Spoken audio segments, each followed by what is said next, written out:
خلوت کی گناہوں سے بچنے کا آسان وظیفہ۔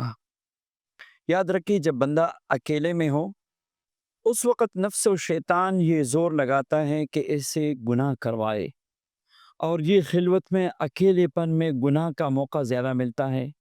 سوشل میڈیا کا دور ہے، فتنوں کا زمانہ ہے، اور یہ اکثر ایمان کے زوال کا سبب بنتے ہیں ایسے گناہ۔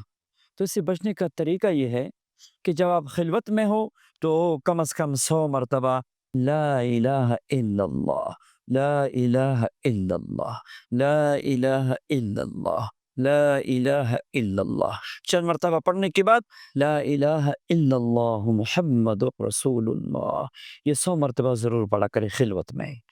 یہ ایسا مبارک عمل ہے جو آپ اور اللہ کے درمیان میں ہے، کوئی آپ کو نہیں دیکھ رہا، اور اس عمل کی برکت سے، اس مبارک کلمہ کی برکت سے آپ گناہ سے بچیں گے۔